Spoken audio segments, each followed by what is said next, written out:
Warlock's got some insane options with their Prismatic kit, and I figured out an ability loop that's some of the most fun I've ever had while also giving you insane damage resistance to practically never die. After a ton of testing to really nail down the specifics, I've genuinely fallen in love with this build, and because you unlock what's necessary soon after the campaign, anyone can pretty much jump right on it. Now, if you're familiar with my videos, I'm a visual learner, so I like to teach builds in a bit of a cycle. At the heart of it is your objective, which in this case is threefold. You're going to have some glorious ability spam, you're going to be getting Prismatic extremely often, and then you're going to have some reliable survivability.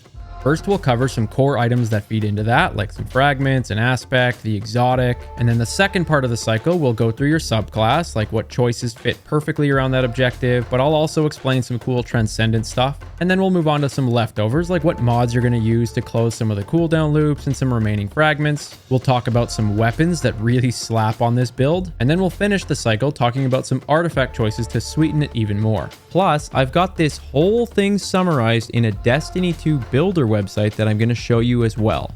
Starting with number 1, let's talk about feeling invincible and getting Prismatic really fast. First off is running the Feed the Void aspect. Simply getting an ability kill will activate a buff called Devour. It's a 10-second timer where literally every kill you get gives you instant full health and refreshes the timer. You feel invincible because of it, and when there's a lot of ads, it never goes away. If that wasn't enough, it gives you a ton of grenade energy on each of those kills as well. And when I say a ton, I'm talking like 15% from a single little thrall, but then for larger enemies, it can give you nearly half of that little box back. Because it scales by enemy type, it's a very strong loop, and since you get it back so easily, I often recommend starting your activation with a grenade. You just throw one out there, which is going to be threadlings by the way, you'll see why in a bit, and then it'll proc Devour when it kills something, and then you just jump into action. Now that alone can make you feel like you'll never die, and then later on you're going to see it get even better, but let's talk about how you're going to get your Prismatic so fast on this build. For a quick refresher, getting Prismatic happens from filling up the light and dark bars under your super, right? And then it goes bright pink once you're ready to activate Transcendence. To do that though, you need to deal light damage, so Void, Solar, or Arc, and then also deal dark damage like Stasis or Strand to equally fill them up. Kinetic damage can fill both, but what I've learned from people in my community is that a lot of builds struggle to fill both sides equally. For example, if I kill Carl here with Strand damage, I only fill my darkness bar, and a lot of people get tunnel vision only filling one bar, but we are going to fix this problem with the Facet of Devotion fragment.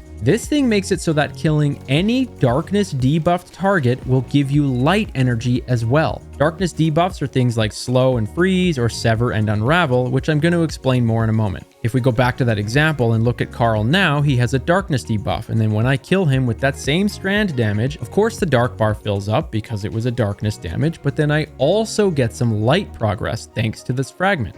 This becomes integral to everything we select on the build, so I wanted to open with that. Now the primary debuff you're going to be applying is what I just showed you, Unravel. You'll be using that Arcane Needle for your melee, and that's one way of applying it. But if we go back to that other footage for a sec, you'll see these flying green things. When you kill something that was debuffed, it sends out Unraveling Seekers to go debuff others. Because of this, almost everything you kill during your regular gameplay is debuffed, meaning regardless of weapon choice, you're filling both Prismatic bars. The issue though is that people end up relying on their melee for that, and I wanted to do it with my grenade because of how fast that thing recharges thanks to the Devour stuff that I showed you earlier. This is where the exotic leg armor comes in called the Swarmers. They're a lot of fun and they do two things. Number one is making threadlings apply Unravel. Normally if you throw a grenade it would just deal damage, but now those will also spawn those green flying things which go and seek out enemies and apply Unravel to others. The beauty around this is that now both of your abilities can readily apply Unravel to groups of enemies, your melee or your threadling grenade. The second thing these do is make Tangles spit out two threadlings when they explode. What happens to those threadlings when they hit enemies? They also send out the Unravel debuff. This exotic was kind of slept on before, but now that you have 3 methods of applying Unraveling to crowds of enemies, and since your Devour fills up your grenades so fast, it can feel infinite.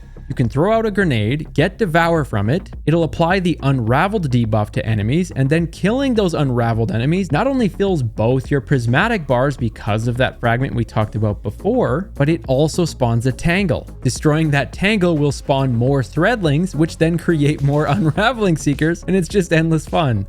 The last thing I'll mention for section 1 is how you can fill up those prismatic bars even faster. Combining Facet of Awakening and Honor is something special. I swear these two fragments were made for each other.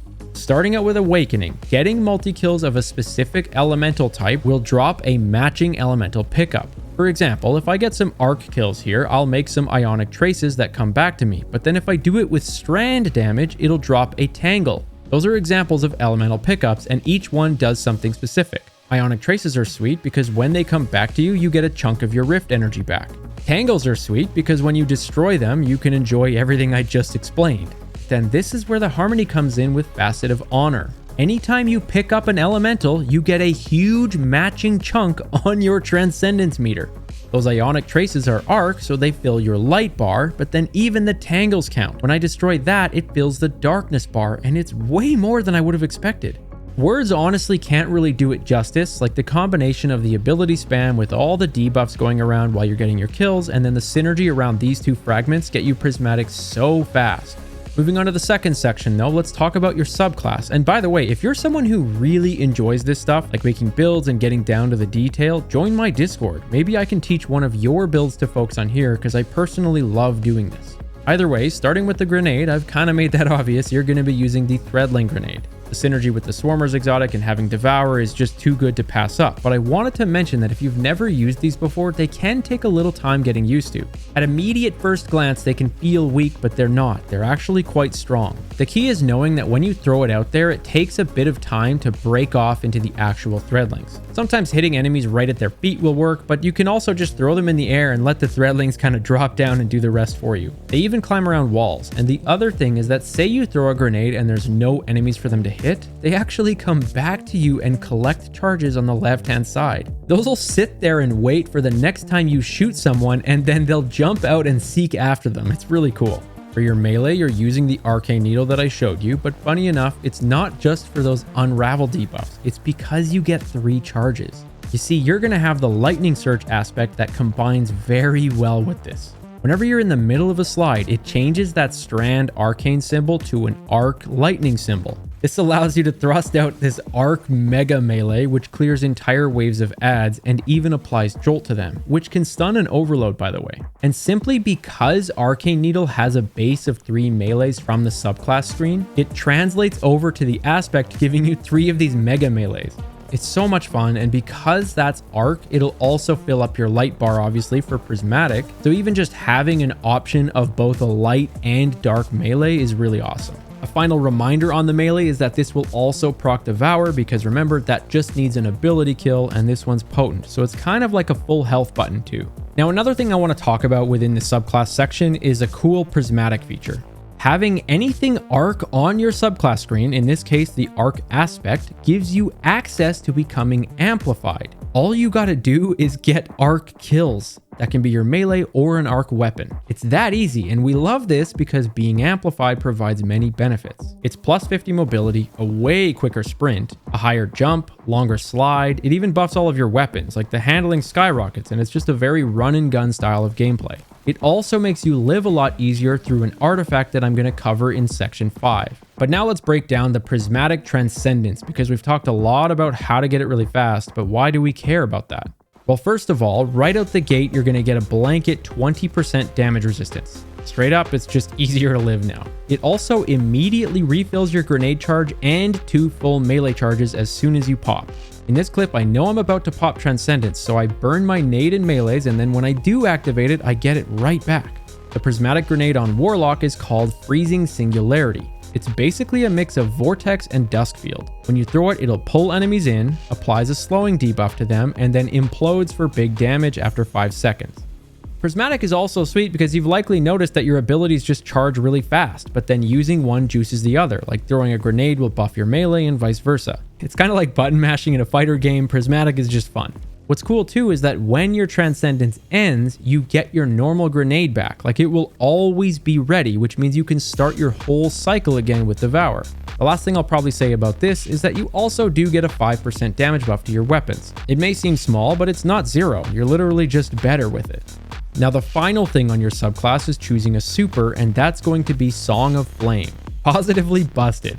Right off the bat, you get an extra 90% damage resist while in the super, and to put that in perspective, a Well of Radiance gives you 20. Not only that, when you pop your Song of Flame, your teammates get an extra 30% damage resist, so it's not just you.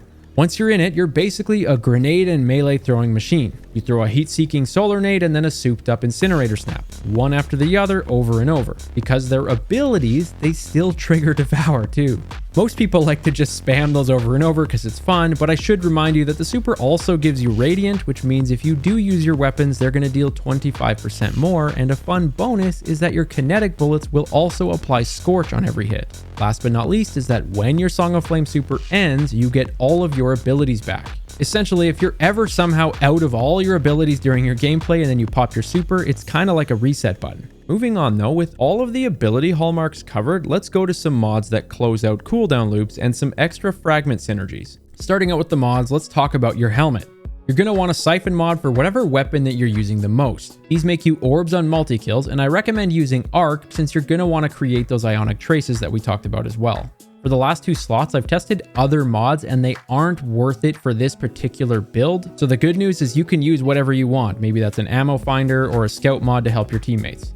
Now moving on to your gauntlets, you're going to want to run Firepower to make orbs on grenade kills. Since Devour gives you so many of these, it's an orb printing machine. The second one is going to be Momentum Transfer to give you melee energy from dealing grenade damage. This helps you get that lightning surge back much quicker, and because of that, you're also going to be running heavy-handed to make orbs whenever you use that. We'll talk about what these orbs are going to do for you in a moment, but let's move on to your chest piece. I have intentionally left this blank. Like I said in the beginning, I've done a lot of testing on which mods give you a good bang for their buck and which ones aren't, and honestly it's good where it's at, so you can run anything you want here, probably some resistance mods depending on the activity.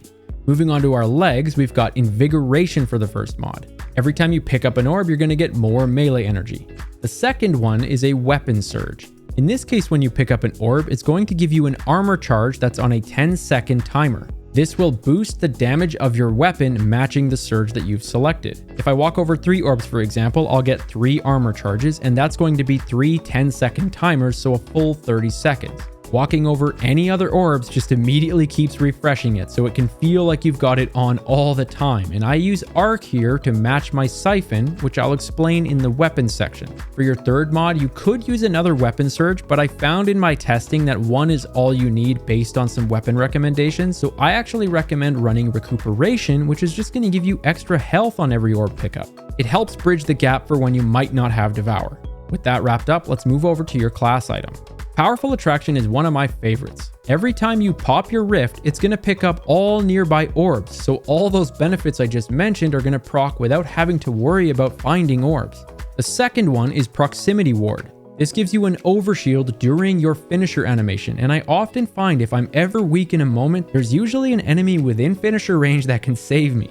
Thirdly, we've got the Outreach mod. Popping your Rift will give you melee energy. If you're noticing a theme here, because Devour gets you your grenades so fast, a lot of these mods are geared towards your melee. Now, if we move over to the subclass section, there is one final fragment slot, and I'm going to give you 2 options.